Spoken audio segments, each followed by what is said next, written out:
Assalamualaikum warahmatullahi wabarakatuh. Wilujeng enjing sareng salam bagja kanggo urang sadayana. Enjing ieu abdi Anissa, abdi Askia, anu bade nyimpin acara perpisahan kelas 8.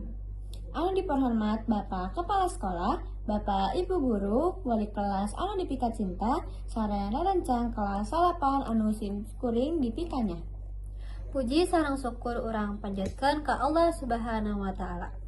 Margi dina dinten anu pinuh ku kenangan ieu, urang tiasa kempal dina acara perpisahan kelas 8 kalayan kaayaan sehat.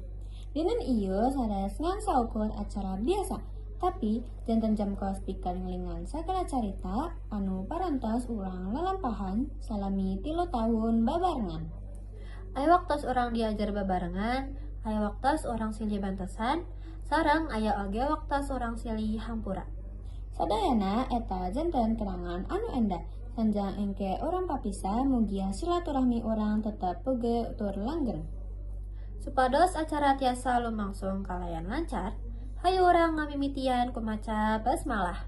Bismillahirrahmanirrahim. Acara selanjutnya nyaeta sambutan Bapak Kepala Sekolah. Ke Bapak Kepala Sekolah, waktu sareng tempat dipersilakan. Hatur nuhun kana sambutan sareng nasehat anu parantos dipasikeun. Mugia janten pituduh pikeun urang dina ngalengkeh ke jenjang salajengna. Salanjutna urang bade ngadangu kesan salem pesan ti perwakilan kelas 8. Mangga dipihatur. Hatur nuhun karena kecap-kecap anu ditepikeun. Saestuna eta ngagambarkeun rasa hati urang sadaya. Pikeun nambihan suasana janten langkung haru sareng indah. Salanjutna aya persembahan ti rerencangan urang. Mugia lagu anu bade dipandengkeun tiasa ngawakilan rasa kanyaah, rasa hatur nuhun sareng kenangan urang salami sakola di dieu. Ka anu bade nembeng waktu saleng tempat dipasrahkeun. Hatur nuhun karena persembahan lagu anu saya pisan, sora sareng husina leres-leres nentukan amanah. Teu karoas urang parantos dugi katungtung acara perpisahan dinten ieu.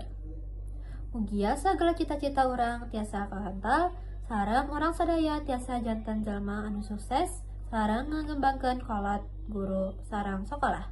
Upami salami mimpin acara aya kecap anu kirang merenah atanapi aya kalepatan, simkuring nguhunkeun hapanten anu saloba-lobana.